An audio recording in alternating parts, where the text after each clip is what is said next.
दोस्तों नमस्कार दोस्तों, स्वागत है आपका अपना यूट्यूब चैनल बीपीएस एजुकेशन में। मैं वीरेंद्र प्रताप सिंह। आज हम बात करने वाले हैं इलाहाबाद हाई कोर्ट के प्रैक्टिस सेट के बारे में।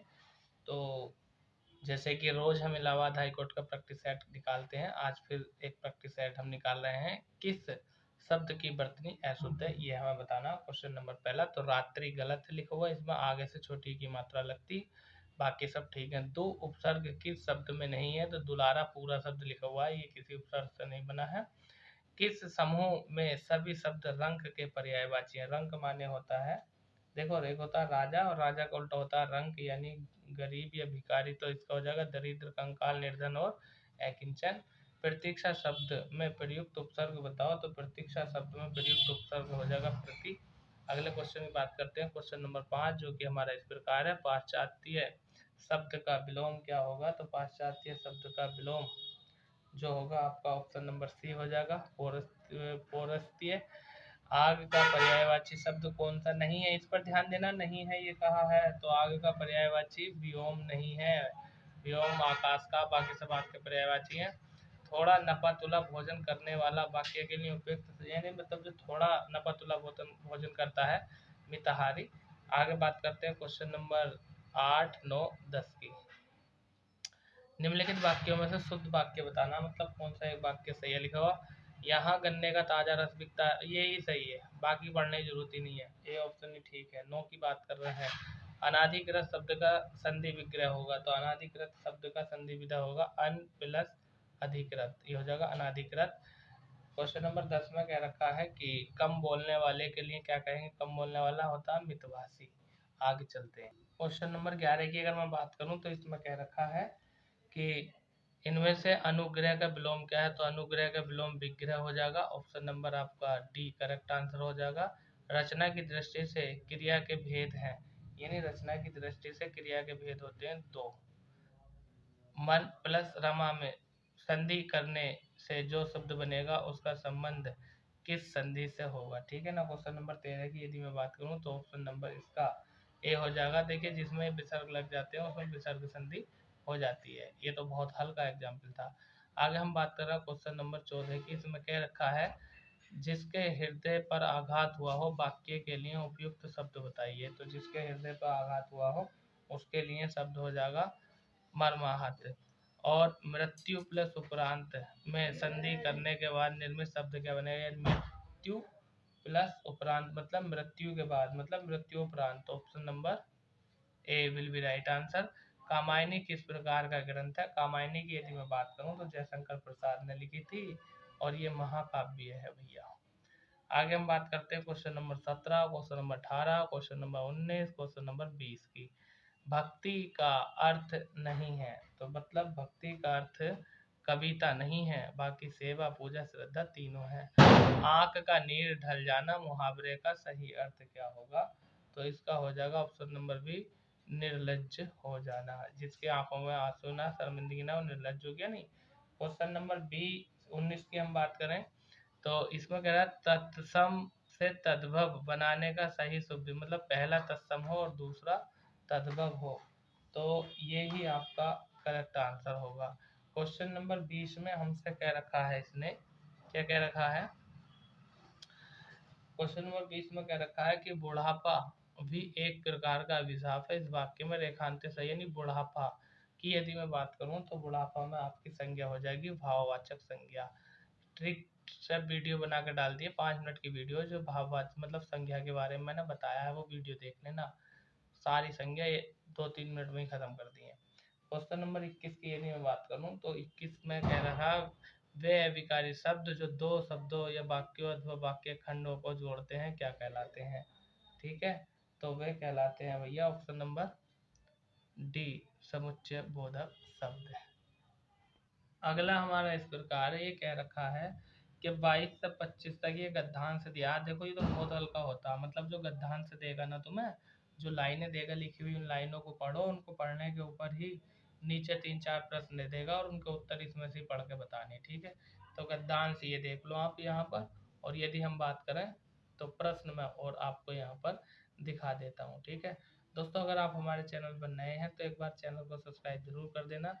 क्यों, क्योंकि भाई फ्री में मैं आपको इतना अच्छा कंटेंट दे रहा हूँ, कोई पैसा रुपया नहीं ले रहा हूँ, तो आप मेरे लिए इतना तो कर ही सकते हैं कि चैनल को सब्सक्राइब कर सकते हैं और वीडियो को लाइक कर सकते हैं, अपने यार दोस्तों में चैनल को जो है मतलब वीडियो को शेयर भी कर सकते हैं, इतना तो कर ही सकते हैं। मैं फ्री पढ़ाता हूँ, ना मेरा कोई ऐप है, ना मैंने कोई ऐप बनाया कि आप कोर्स खरीद लो, ऐसा कर लो, वैसा कर लो। मैं फ्री पढ़ाता हूँ यूट्यूब पर, तो मेरी फ्री पढ़ाने का कुछ तो फल मिलना चाहिए। आप चैनल को सब्सक्राइब कर दो, बस अपने यार दोस्तों में वीडियो को शेयर कर देना, लिंक व्हाट्सअप, फेसबुक, इंस्टाग्राम हर जगह डाल दो। ठीक है, आप कमेंट बॉक्स में मुझे आप अपना नाम, मोबाइल नंबर दे सकते हैं, मैं आपसे बात कर लूँगा। Which of the following is in passive case, यानी कहने का मतलब ये है, हमसे ये कह दिया कि जो पॉजेसिव केस होता है उसकी बात कर दिया। तो देखो पॉजेसिव केस की यदि मैं बात करूँ क्वेश्चन नंबर 26 की, तो जो माइन है ना ये पॉजेसिव केस है। आई और मी ये फर्स्ट पर्सन में आते हैं, सेकंड पर्सन में आता है आपका यू, और पॉजेसिव केस है माइन, मेरा होता। Give the proper relative pronoun in the following sentence, यानी ये जो सेंटेंस दिया है इसमें हमें बताना है कि कौन सा रिलेटिव प्रोनाउन है। The committee left seats after decoding the matter, मतलब कौन सा रिलेटिव प्रोनाउन का यहाँ पर प्रयोग होगा। क्वेश्चन नंबर 27 की अगर मैं बात करूँ तो इसका राइट आंसर हो जाएगा ऑप्शन नंबर सी, यानी देयर। ठीक है ना, अन्य शब्द के साथ या अदर वर्ड्स के साथ जो रिलेटिव प्रोनाउन आता है वो देयर आता है। क्वेश्चन नंबर 28 की बात कर लेते हैं। 28 में क्या रखा है इसने कि identify the type of the word what is underline in the given sentence all the people, ठीक है ना, चार्ड। तो चेयर्ड कहने का मतलब ये है आल जो है ना इसके बारे में बताना है कि ये क्या है। नाउन है, प्रोनाउन है, एडजेक्टिव है, वर्ब है, क्या है। तो क्वेश्चन नंबर 28 की यदि मैं बात करूँ तो ये भैया आपका हो जाएगा एडजेक्टिव, विशेषता बता रहे हैं, यानी सभी। Examples of irregular verb are, यानी ये जो इर्रेगुलर है इसकी वर्ब क्या होगी, ये एग्जाम्पल के रूप में हमें बताना। क्वेश्चन नंबर 29 की यदि मैं बात करूं तो इसका करेक्ट आंसर हो जाएगा ऑप्शन नंबर बी, यानी ब्रेक और ब्रोकन। ठीक है, चलिए आगे चलते हैं, यानी ब्रेक और ब्रोक। क्वेश्चन नंबर 30 की अगर मैं बात करूं तो इसमें यहाँ पर क्या रखा है कि identify the adverb in the given sentence the wicked boy slapped the girl loudly. तो मतलब कहने का मतलब ये है इसमें हमें एडवर्ब बताना है। तो लाउडली यानी तेजी से, स्लैप्ड यानी कुल मिलाकर किसकी बात कर रहे हैं, बॉय की यानी लड़के की बात कर रहे हैं।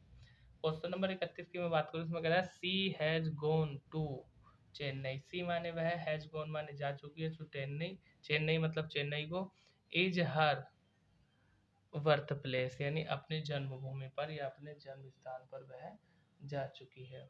तो कहने का मतलब यह है यहाँ पर विच का प्रयोग होगा, जहाँ पर वह पैदा हुई थी या जहाँ पर उसने जन्म लिया है। क्वेश्चन नंबर 32 की बात कर रहे हैं, इस पर क्या रखा है, which one of the option all complete the phrasal verb in the following sentence, मतलब फ्रेजल वर्ब कौन सी है, मतलब यहाँ पर जो खाली स्थान दिया है, रिक्त स्थान, इसको भरना है फ्रेजल वर्ब के रूप में। आई हैड टू फिल, देखिए the form to get my driving licence. Question number 32 की हम बात कर रहे हैं। तो आई हैव फिल अप मतलब फिलअप मतलब भरना। क्वेश्चन नंबर 33 की अगर मैं बात करूं तो यहाँ पर कह रहा है choose the correct phonetic symbol for the sound at the यानी beginning of the word thick. ये जो थिक है इसका टी एच ये किसका आवाज देता, तो टी एच की यदि हम बात करें जब हम इंग्लिश में लिखेंगे ना ये टी एच टी, ये ऑप्शन नंबर बी थीटा भी बोल देते हैं इसको। Question number 34 fill in the blank with suitable determiner, ठीक है, determiner given below the sentence, यानी कहने का मतलब ये है डिटरमाइन का प्रयोग करना है। There are books on the table, यानी टेबल पर पुस्तकें रखी हैं। तो देयर के साथ अगर हम बात करें यूज की तो देयर के साथ यहाँ पर सम का प्रयोग होगा, यानी कुछ पुस्तकें टेबल पर रखी हैं। क्वेश्चन नंबर 35 की बात करते हैं। तो 35 में यहाँ पर दे रखा है कि फिल इन द ब्लैंक, यानी खाली जगह हमें भरनी है। Model axillary verb given below the sentence, यानी मॉडल वर्ब हमें भरनी है, मॉडल एक्सिलरी। क्वेश्चन नंबर 35 की अगर मैं बात करूं तो यहाँ पर दे रखा है इन्होंने कि ही प्रेड द गॉड, ठीक है ना। तो गॉड यानी आ जाएगा माइट गिवन में, ठीक है ना, प्रोस्पेरिटी। क्वेश्चन नंबर 36 की अगर हम बात करें तो क्वेश्चन नंबर 36 में क्या कह रखा है, इसने कह रखा है in the given two sentence select from the answer choice the word which the same meaning and can be used in the some context as the underlined part of both the sentence। यानी ये जो दोनों sentence दिए हैं, इन दोनों sentence को अगर हम पढ़ें और पढ़ने के बाद यदि हम बात करें तो दोनों का कौन सा अर्थ किसमें छिपा हुआ है, इन दोनों के लिए एक शब्द हमें बताना है। क्वेश्चन नंबर 36 की हम बात कर रहे हैं। ये क्या कह रहा है, The stadium is so large that it can seat more than 200, ठीक है ना, सेपरेटर्स। यानी जो स्टेडियम है वो बहुत बड़ा है और पूरी तरह से भर चुका है। तो इसके हम अगला वाक्य पढ़ना, Mohan is willing to adjust, मतलब मोहन ने एडजस्ट किया हिज ट्यूर, अपना प्रोग्रामिंग, और अकॉर्डिनरी, तो अकॉर्डिनरी के साथ अपॉइंटमेंट आएगा, यानी option number A will be right answer. आगे बात कर रहे हैं क्वेश्चन नंबर 37 की। इसमें कह रखा है which is the correct passive voice of the following sentence, यानी कौन सा वाक्य इनमें से ऐसा है, कौन सा टेंस ऐसा है जो पैसिव वॉइस में बना हुआ है। क्वेश्चन नंबर 37 में हमें ये बताना है। तो the door has been painted, यानी ऑप्शन नंबर बी इसका राइट आंसर हो जाएगा। क्वेश्चन नंबर 38 में कह रखा है choose the correct alternative that's also indirect narration, मतलब ये जो वाक्य दिया ना, he said comma inverted comma I was sleeping, उसने कहा मैं सो रहा हूँ।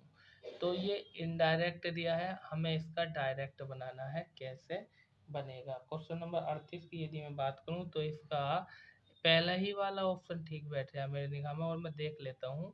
He said that he had been sleeping, बिल्कुल सही, पहला ही ऑप्शन ठीक है। डायरेक्ट इनडायरेक्ट का भी मैं आपको एक वीडियो अपलोड करा दूंगा। क्वेश्चन नंबर 41 की अगर हम बात करें तो एक क्वेश्चन नंबर 41 में कहा है इन्होंने choose the synonym of for following words, यानी ये जो शब्द दिया है ना डेरोगेटरी, इसका हमें सिनोनिम बताना है। सिनोनिम का मतलब होता है कि समान अर्थ वाला, जिसको हम पर्यायवाची बोल सकते हैं। जो अर्थ इसका है वो ही अर्थ इन चारों में से किसी एक का है। तो भैया क्या हो जाएगा, होमिलेटिंग। अब आप बताओ कमेंट बॉक्स में कि होमिलेटिंग का मतलब क्या होता है, ठीक है। होमिलेटिंग का मतलब क्या होता है, और जो होमिलेटिंग का वही डेरोगेटरी का हो जाएगा। चलिए क्वेश्चन नंबर 42 देख लीजिए जरा ठीक से।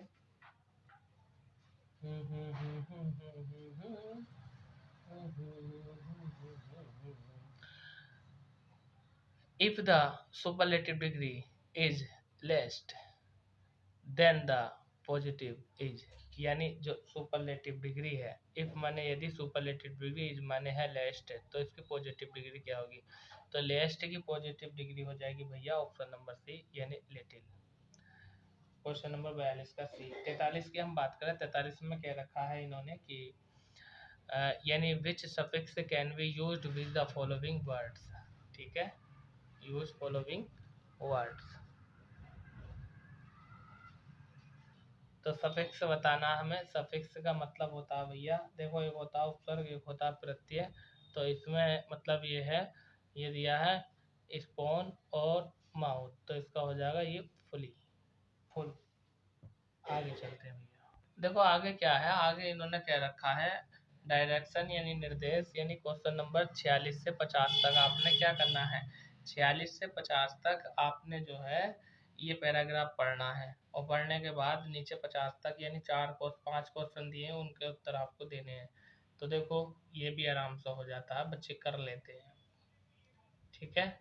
आप ये देख लो, स्क्रीनशॉट ले लो इसका, स्क्रीनशॉट लेने के बाद आप जो है जो नीचे क्वेश्चन दिए हैं उनके आंसर आपने बताने हैं। लो एक नज़र में आपको क्वेश्चन और दिखा देता हूँ। क्वेश्चन यह हो गया 46 और 47। देख लो 46 की यदि मैं बात करूँ आंसर की, तो मैं आंसर बता देता हूँ। 46 का बी होगा और इसका डी हो जाएगा। आगे चलते हैं। 48, 49 और 50 भी यहाँ पर दिए जा चुके हैं, ठीक है ना। 48 का आंसर सी हो जाएगा आपका, ठीक है, क्योंकि मैं पहले निकाल लेता हूँ, निकालने के बाद ही तो जब ये आपको निकलवाता हूँ मैं। 49 की यदि हम बात करें तो 49 का देख लेना, अभी मेरे ध्यान से निकल गया है।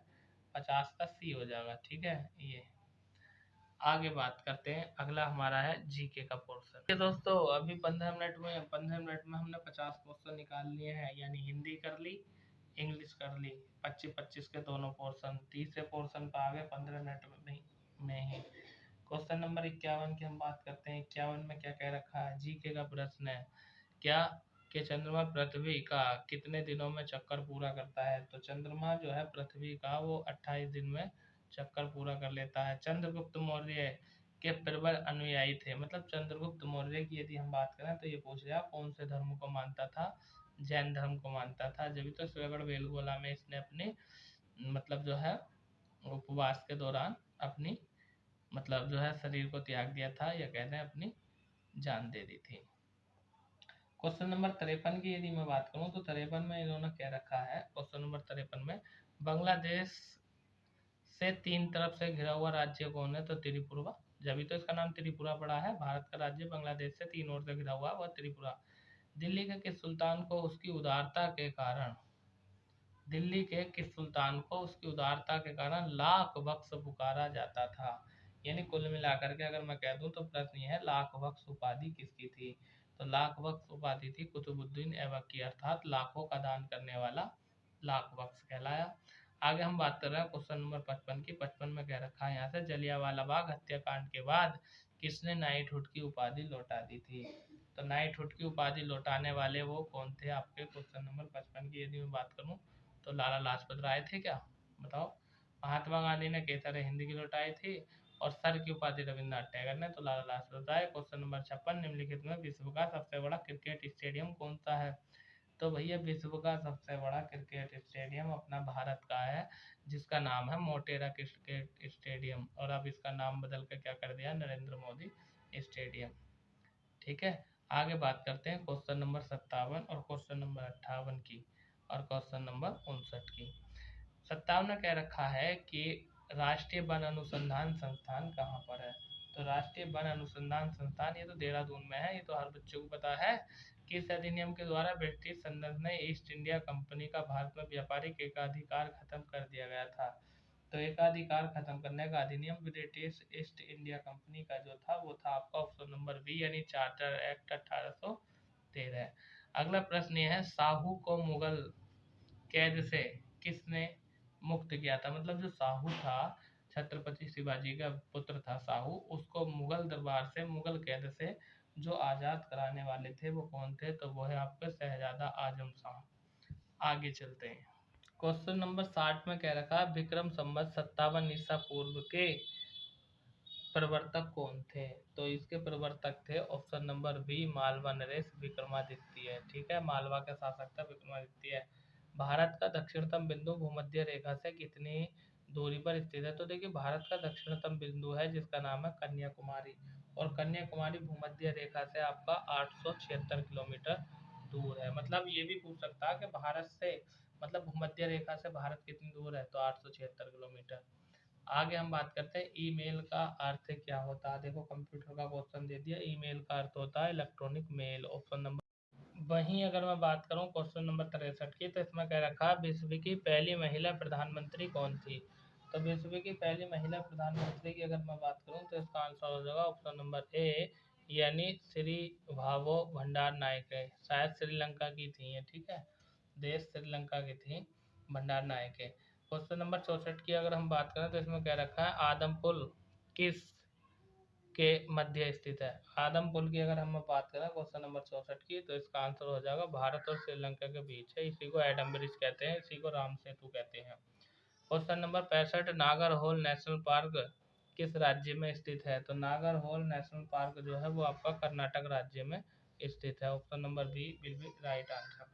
आगे बात करते हैं क्वेश्चन नंबर 66 की। इसमें कह रखा है कि थायराइड ग्रंथि की अत्यधिक वृद्धि किसकी कमी से होती है?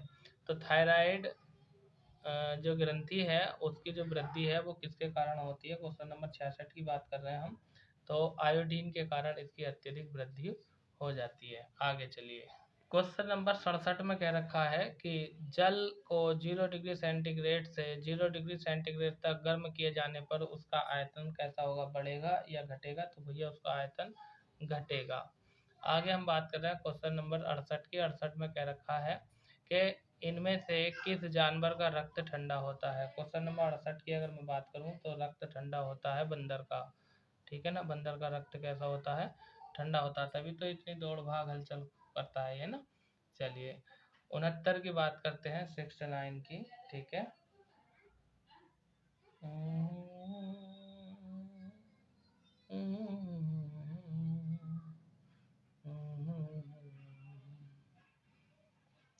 उनहत्तर में कह रखा है 69 में कि द्रव अवस्था में पाई जाने वाली धातु कौन सी होती है? तो द्रव अवस्था में पाई जाने वाली धातु होती है मरकरी।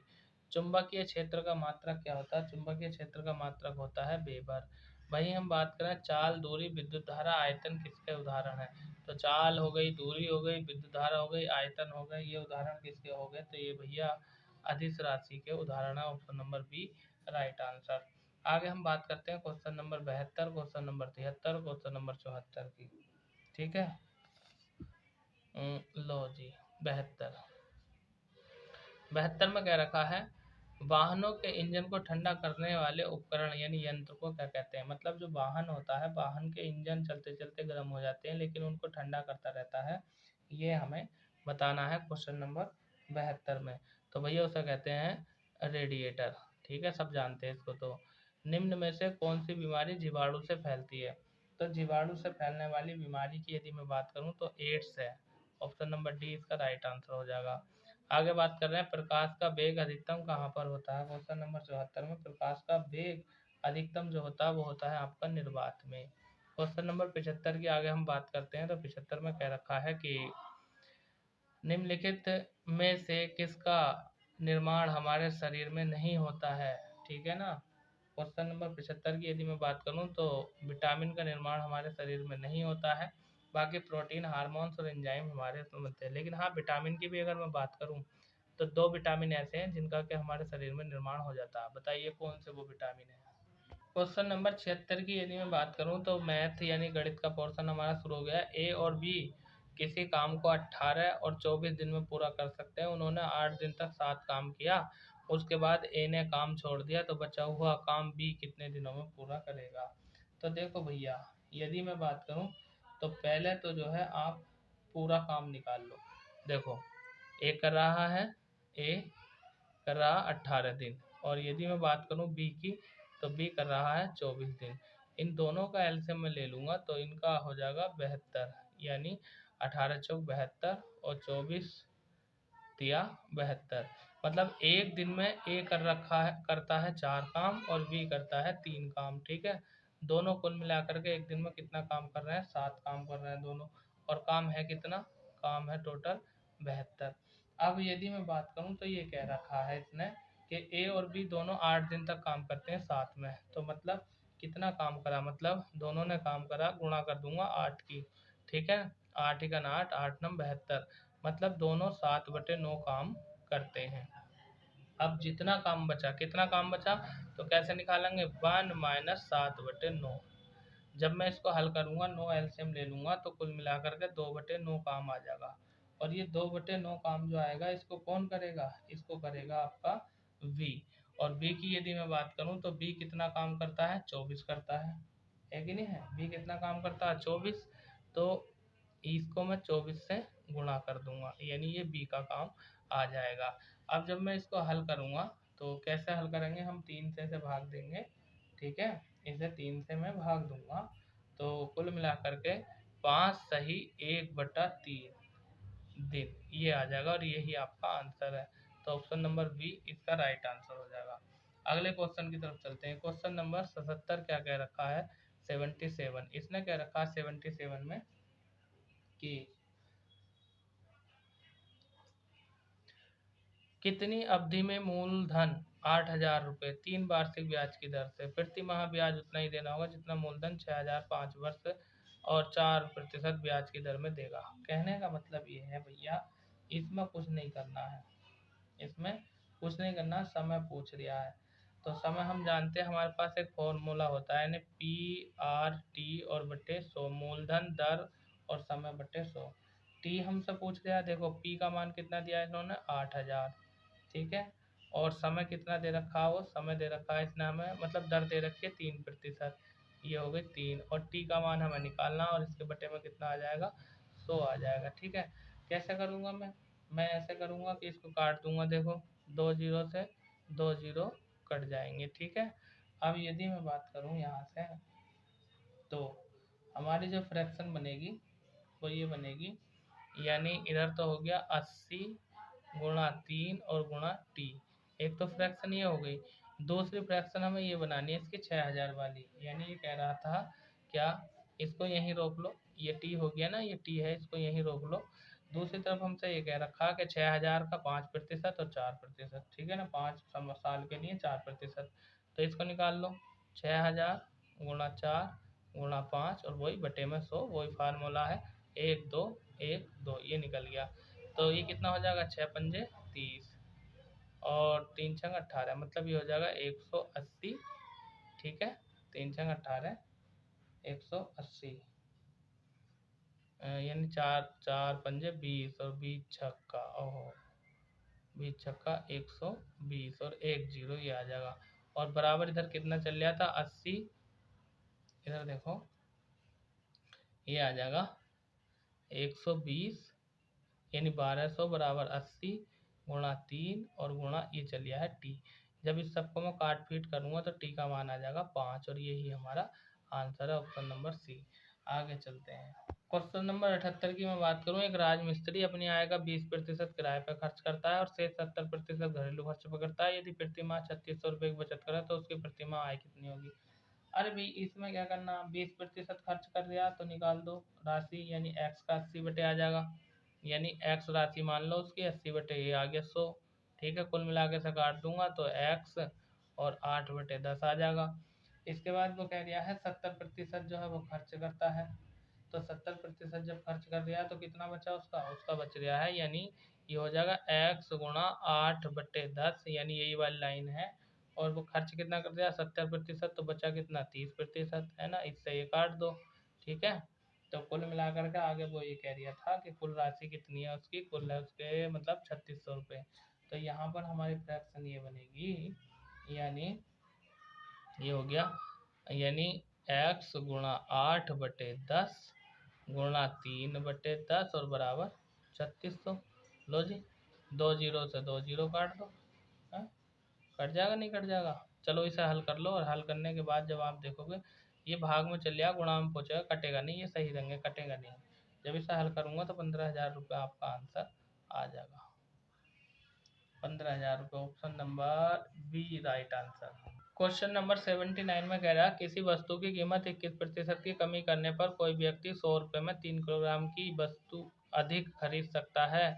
वस्तु की प्रति किलोग्राम की कम की गई कीमत बताओ। देखो, कोई व्यक्ति है, 21% की कमी करने पर वह व्यक्ति 100 में से 3 किलोग्राम अधिक खरीद सकता है, तो वस्तु की प्रति किलोग्राम कम की गई कीमत बतानी है।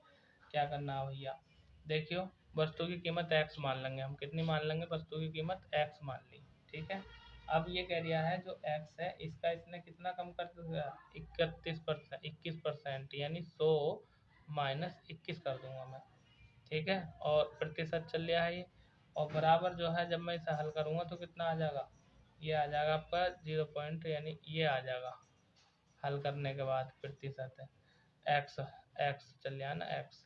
और जब मैं इसको आगे हल करूँगा तो कुल मिला करके मेरा ये बन जाएगा, ये पूछा वस्तु की कीमत 3 किलोग्राम के हिसाब से, तो ये हो जाएगा तुम्हारा, यानी 100 और बटे में एक्स, पूरी मैंने 100 मान ली, और 100 माइनस 79 और माइनस 1 और बराबर कितना आ जाएगा 3। इसे हल कर लेना, हल करने के बाद आपका आंसर आ जाएगा 7 यानी 7 आंसर आ जाएगा। आगे चलते हैं। क्वेश्चन नंबर 80 की यदि मैं बात करूं, यदि 11 अंडर रूट एन और अंडर रूट बराबर 112 प्लस इतना हो तो एन का मान बताओ। क्या करना है, इसका वर्गमूल निकाल लो। यदि हम बात करें तो इसको 7 गुणा 7, ये 7 का है, और 112 को हम लिख लेंगे 2 गुणा 2 गुणा 2 गुणा 7 लिख लेंगे। कुल मिलाकर के 7 आंसर आ जाएगा इसका। 81 में कह रहा है ये कि एक त्रिभुज के केंद्रक निर्देशांक ज्ञात कीजिए जिसके शीर्ष 1, 2, 0, -1, 2, -1। ठीक है, इसके निर्देशांक यदि हम ज्ञात करेंगे तो कुल मिलाकर के इसका आंसर हो जाएगा 1, 0, वी आंसर आ जाएगा। क्वेश्चन नंबर 82 की बात कर रहे हैं। संख्याओं 11 संख्याओं का औसत 35 है। यदि 6 संख्याओं का औसत 32 हो तो अंतिम 6 का 37 हो तो छठी संख्या बताओ। इसमें क्या करना है, गुणा भाग करनी है। देखो सबसे पहले क्या करेंगे, हम 11 का निकाल लेंगे, यानी 11 गुणा 35। 11 संख्याओं का हम क्या निकालेंगे, योग निकालेंगे। जब मैं 11 की 35 से गुणा करूंगा तो मेरा आंसर आ जाएगा, यानी 385। अब वो क्या कह दिया, वो कह दिया है 6 का औसत 32 है, तो 6 गुणा 32। जब मैं 6 को 32 से गुणा करूंगा तो मेरा आ जाएगा 192। 192 वो कह दिया अंतिम 6 का कितना है, 37 है, तो 6 गुणा 37 कर दूंगा और कितना आ जाएगा, 222 आ जाएगा। इन दोनों को जोड़ के इसमें से घटा दो। ठीक है ना, इन दोनों को जोड़ के यानी 222 और 192 को जब मैं जोड़ूंगा और इसमें से 385 में घटाऊंगा तो घटाने के बाद जो आएगा वही मेरा आंसर होगा। कुल मिलाकर 29 आंसर आ जाएगा। Option number B right will be right answer. आगे बात करते हैं। क्वेश्चन नंबर 83 में कह रखा है, एक धनराशि निश्चित चक्रवृद्धि ब्याज की दर से हर वर्ष जोड़ने पर 4 वर्षों में 7,000 और 8 वर्षों में 10,000 हो जाती है। तदनुसार वह मूल राशि कितनी है, ये ज्ञात करना है क्वेश्चन नंबर 83 में। तो क्या करना है भैया, एक सूत्र लगा दो। क्या फार्मूला लगा देंगे ए बराबर पी। ठीक है, और ब्रैकेट में चलेगा 1 + r/100 और इसकी पावर टी। टी होता है समय, पी मूलधन, ये चक्रवृद्धि, ये मिश्रधन, आर होती है दर। आपका आंसर आ जाएगा। ये फार्मूला आप लगा दोगे तो कक्षा 6, 7, 8 में खूब पढ़ाया जाता है। ये फार्मूला आपने नहीं पढ़ा, आपको मैथ नहीं आता तो ये प्रैक्टिस सेट निकालने के तरीके से क्लास चल रही है। मैं सिखा भी नहीं सकता ज़्यादा यहाँ पर, ठीक है ना। फिर प्रैक्टिस सेट का मतलब ही क्या हो जाएगा। क्वेश्चन नंबर आगे हम बात करते हैं 84 की। तो 84 में क्या रखा है, क्या कि दी गई संख्याओं में कौन सी भिन्न सबसे बड़ी है। देखो 6/7 है, 4/5, 5/6, 7/8। नीचे वाली संख्या से ऊपर वाली संख्या को भाग दे दो, जिसका मान बड़ा वो संख्या बड़ी। ठीक है, तो क्वेश्चन नंबर 84 की अगर मैं बात करूँ तो 7/8 यहाँ पर बड़ी संख्या आ जाएगी। Option number D. 85 में क्या रखा है, रुपये 2600 को ए बी और सी में 1/2, 1/3, 1/4 के अनुपात में विभाजित किया गया है तो प्रत्येक को कितना कितना हिस्सा मिलेगा। अरे 2600 को 2 से भाग दे दो, फिर 2600 को 3 से भाग दे दो, 2600 को 4 से भाग दे दो। कुल मिलाकर के यदि बात करें क्वेश्चन नंबर 85 की तो सबके इससे निकल के आएंगे 1200, 800 और 600। 1200, 800 और 600, यानी ऑप्शन नंबर इसका ये करेक्ट आंसर हो जाएगा। क्वेश्चन नंबर 86 की बात कर रहे हैं हम। इसमें कह रहा है ये कि इसका मान ज्ञात करो। कैसे ज्ञात करेंगे, √2, √2, √2, √2, उसके अंदर भी √2। ठीक है, यही तो है। तो कैसे ज्ञात करेंगे, √2 का मान अगर हमें मिल जाएगा तो हम सबके मान निकाल लेंगे, है कि नहीं है। हाँ, तो ज़्यादा बड़ा क्वेश्चन नहीं है ये। 2 की पावर 31/32 आ जाएगा, यानी ऑप्शन नंबर डी इसका राइट आंसर हो जाएगा। आगे बात कर रहे हैं क्वेश्चन नंबर 87 की।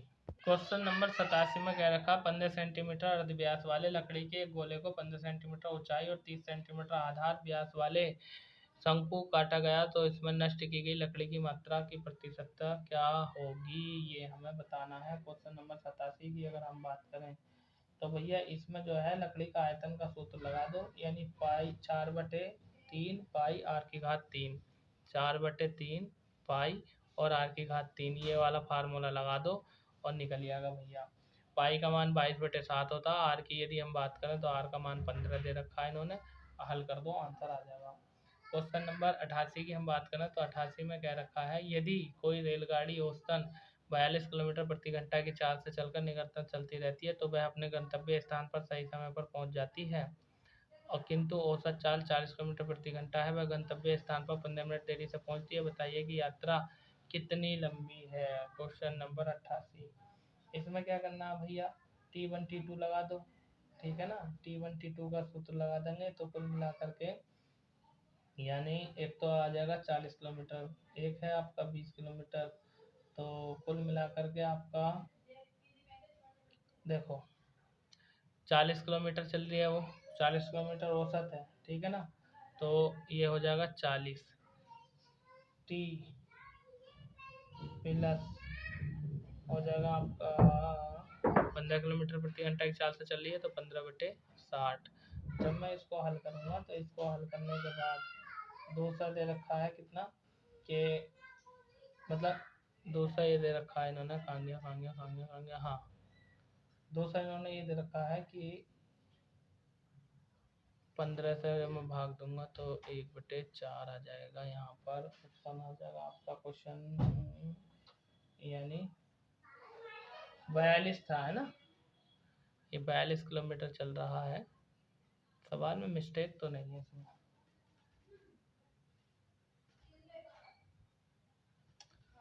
अच्छा, यहाँ पर हमें पहले ये ले एक इसके बराबर में ये लेना पड़ेगा, हमें 42 गुणा टी ये लेना पड़ेगा, 42 गुणा टी बराबर ये सारा लिखना पड़ेगा, ठीक है।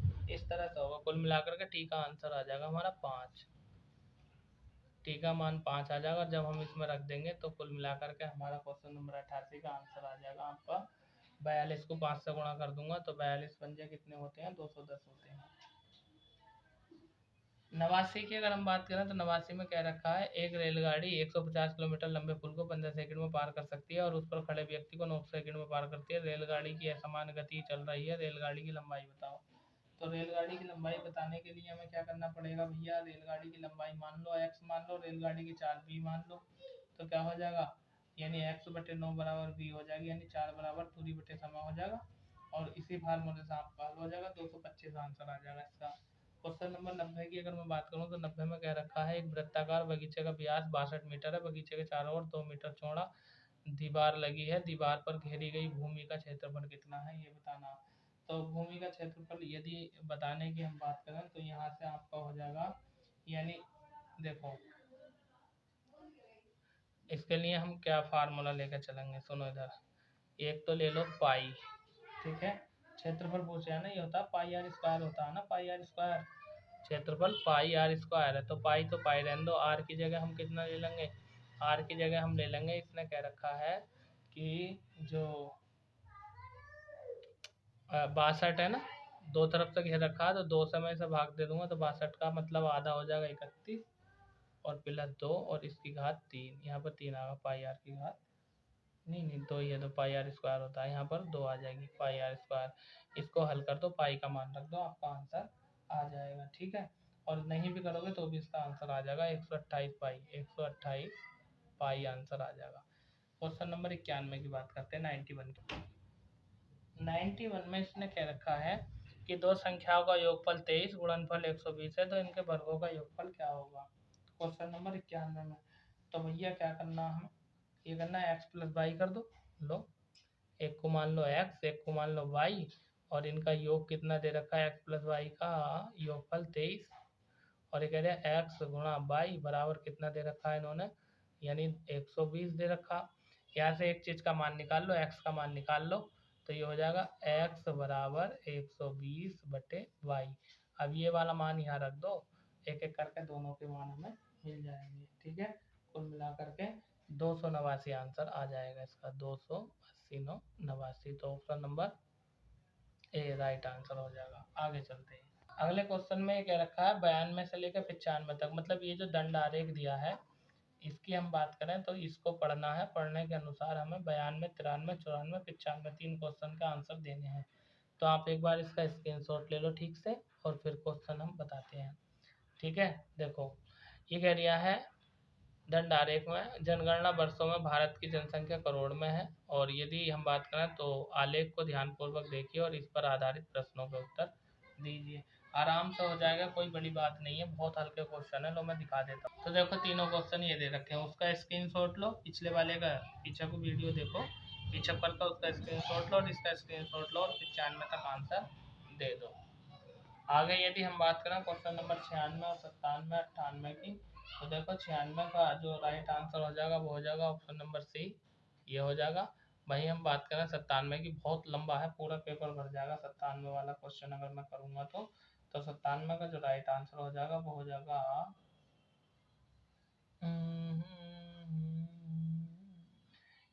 3ABC, ये हो जाएगा। और क्वेश्चन नंबर 98 की यदि हमारे 1+i 1+2 वर्गों के अंतर का सूत्र लगा के इसको कर दियो, 98 का आंसर आ जाएगा 5/2 यानी ए। वहीं हम बात करें क्वेश्चन नंबर 99 की, तो 99 ताश के पत्तों वाली प्रायिकता है, ये दोबारा आ गया, पिछले साइड में भी हमने ये क्वेश्चन कराया था। तो इसका 1/221 यानी ये आंसर आ जाएगा। और क्वेश्चन नंबर 100 की हम बात करें गुणोत्तर श्रेणी, ये भी बड़ा क्वेश्चन है, इसका जो आंसर होगा क्वेश्चन नंबर 100 की यदि हम बात करें तो इसका आंसर बैठेगा भैया ए ऑप्शन, यानी कि PS आ जाएगा इसका।